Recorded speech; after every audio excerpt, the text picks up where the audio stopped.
सुनैना ने उसको पीछे से आवाज दी, हर्ष कहाँ जा रहे हो? वापस आओ। हर्ष ने अनसुना कर दिया और बाहर जाने के लिए गेट खोला। फिर सुनैना ने तेज तेज आवाज देना शुरू कर दिया, जिससे हर्ष चिढ़ गया और गेट बंद करके वापस अंदर आकर सुनैना का गला पकड़ लिया और गुस्से में लड़की की आवाज में बोला, तुझे आखिरी बार समझा रही हूं, ये मेरा और हर्ष का घूमने का समय होता है। तू रोज रोक टोक करके हमें परेशान कर देती है। अगर अब की बार तूने हमें रोका तो मैं तेरी ये जुबान काट कर खा जाऊंगी। फिर देखूंगी तू अपनी जुबान से मेरे हर्ष का नाम कैसे लेती है। फिर आगे कहानी में क्या होता है, आप लास्ट तक पूरी कहानी में जरूर बने रहें। पत्नी के लिए अपना पति सबसे प्यारा होता है। वो सब कुछ बर्दाश्त कर सकती है, मगर पति के प्यार का बंटवारा उससे कभी सहन नहीं होता। मतलब वो सौतन नाम के शब्द से ही घोर नफरत करती है। और अगर वो सौतन कोई डायन हो तो पत्नी उससे कैसे लड़ती है, इसी आधार पर हम आपके लिए लेकर आए हैं डायन एक सच्ची कहानी। और ये एक सच्ची घटना पर आधारित है। अचानक शुरू होती है एक भयानक कहानी। ये किस्सा दिल्ली का है और मेरी एक दोस्त का है। मेरा नाम वैभव है। मैं 2005 में एक गारमेंट्स कंपनी में जॉब करता था और मेरे साथ एक सुनैना नाम की लड़की काम करती थी। उससे मेरी अच्छी दोस्ती हो गई थी। उसकी शादी को अभी 2 महीने ही बीते थे और उसके पति का नाम हर्ष था। हम एक दिन शाम को खाली बैठे थे तो भूत प्रेत की बातें चलने लगी। तब जाकर सुनैना ने इस भयानक कहानी से पर्दा हटाया और वो कहती है, ये किस्सा ऐसे था कि सुनैना की एक रात 1:30 बजे आंख खुली तो उसने अपने पति को शीशे के सामने बैठकर खुद को नजाकत के साथ निहारते हुए देखा। ये बात सुनैना को बहुत अजीब लगी और उसने अपने पति को आवाज लगाई तो वो जैसे होश में आ गया हो ऐसा चौंका और पीछे मुड़कर सुनैना से पूछने लगा, क्या हुआ, तुम क्यों जाग गई हो? इस पर सुनैना ने पूछा कि तुम इतनी रात शीशे के सामने बैठकर क्या कर रहे हो? पति ने जवाब दिया कि मेरी आंखों में खुजली हो रही थी तो बस वही देख रहा था कि आंखों में कुछ चला तो नहीं गया है। सुनैना ने बात को गंभीरता से नहीं लिया और उस रात दोनों सो गए। फिर कुछ दिनों बाद सुनैना उठी तो उसका पति उसके बिस्तर पर नहीं था। तो सुनैना उठकर उसको आवाज देने लगी। जब वो अपनी बालकनी में गई तो उसके रोंगटे खड़े हो गए। वो देखती है कि उसका पति उसकी लाल साड़ी पहने पूरा मेकअप करके और हील्स पहनकर बालकनी में खड़ा था और नीचे देख रहा था। सुनैना ने पति को आवाज दी तो वो लड़कियों वाली अदा से पलटा और लड़कियों की आवाज में ही बोला, क्या हुआ सुनैना, तुम क्यों जाग गई? अभी तो मैं उठी थी हर्ष के साथ घूमने के लिए, तुमने आकर सब मजा खराब कर दिया। ऐसा कहकर और मुंह बनाकर सुनैना का पति हर्ष अपने बेडरूम में चला गया और सो गया। मगर सुनैना वहीं सोफे पर बैठ गई और जागते हुए पूरी रात निकाल दी। अगली सुबह सुनैना ने हर्ष को देखा तो वो एकदम नॉर्मल था और रोज की तरह तैयार होकर नाश्ता करके अपने ऑफिस चला गया। मगर सुनैना को अब और भी शक हो गया था कि हर्ष के ऊपर किसी चुड़ैल या आत्मा का साया है। और ये शक यकीन में तब बदला जब उसने अगली रात सोने का नाटक करके अपनी पति पर नजर रखी। पहले तो हर्ष आराम से सो गया और खर्राटे भी लेने लगा। मगर जैसे ही हर्ष गहरी नींद में गया, उसके कुछ ही देर बाद हर्ष उठ गया और उठकर बेड के पास वाली अलमारी में गया और सुनैना के कपड़ों में से एक गुलाबी सूट निकालकर पहन लिया और शीशे के सामने बैठकर पूरा मेकअप किया और हील्स वाले सैंडल पहनकर इस बार नीचे जाने लगा। इससे सुनैना डर गई कि हर्ष इस हाल में रोड पर और कॉलोनी में ना निकल जाए। इसलिए सुनैना ने उसको पीछे से आवाज दी, हर्ष कहाँ जा रहे हो, वापस आओ। हर्ष ने अनसुना कर दिया और बाहर जाने के लिए गेट खोला और फिर सुनैना ने तेज तेज आवाज देना शुरू कर दिया, जिससे हर्ष चिढ़ गया और गेट बंद करके वापस अंदर आकर सुनैना का गला पकड़ लिया और गुस्से से लड़की की आवाज में बोला, तुझे आखिरी बार समझा रही हूं, ये मेरा और हर्ष का घूमने का समय होता है। तू रोज रोक टोक करके हमें परेशान कर देती है। अगर अब की बार तूने हमें रोका ना तो मैं तेरी ये जुबान काट कर खा जाऊंगी और फिर देखूंगी कि तू अपनी जबान से मेरे हर्ष का नाम कैसे लेती है। इतना कहकर हर्ष बाहर निकल गया और सुनैना रोते हुए बेडरूम में चली गई। अगले दिन सुबह 6 बजे ही सुनैना ने अपने पति के गांव से पति के चाचा जी को इमरजेंसी में बुलाकर बिना कोई बात बताए तुरंत आने को कहा। हर्ष इससे पहले 5 बजे घर आकर सोया गया था। सुनैना समझ गई थी कि पति को बचाने के लिए लंबी लड़ाई लड़नी पड़ेगी, इसलिए उसने अपना सारा साहस इकट्ठा करके अपने रोज के काम में लग गई और चाचा जी के आने का इंतजार करने लगी। हर्ष उठा और रोज की तरह ऑफिस चला गया। दोपहर तक चाचा जी भी आ गए।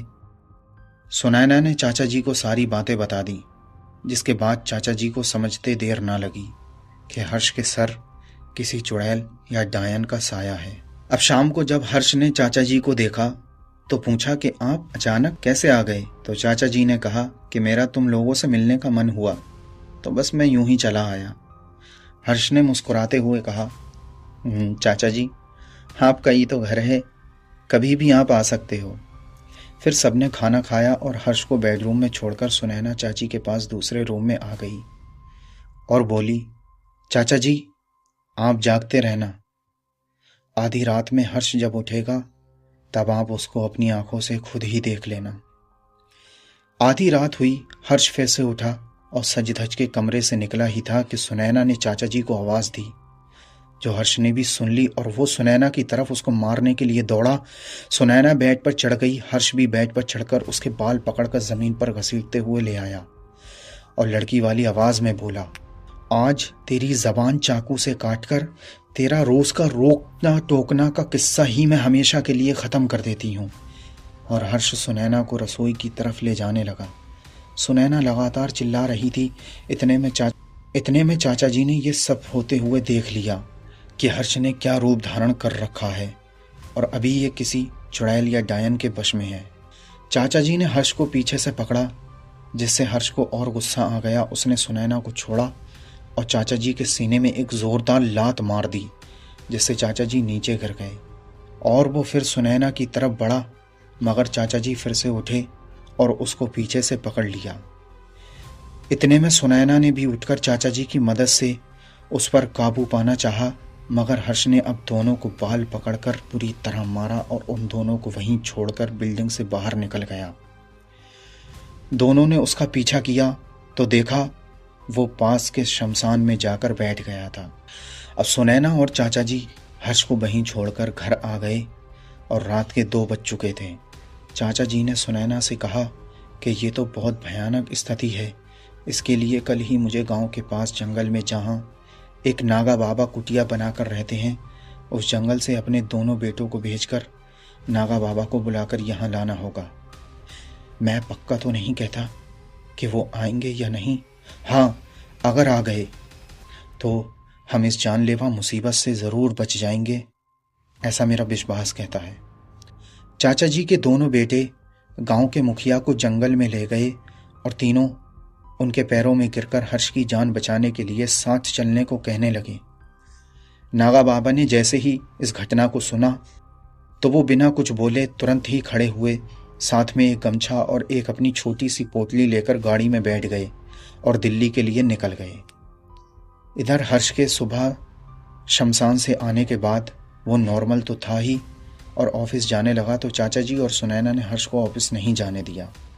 चाचा जी ने बोला, बेटा मैं तो कल सुबह चला जाऊंगा, थोड़ा टाइम मेरे साथ भी बिता लो। इसलिए हर्ष ने ऑफिस से छुट्टी ले ली।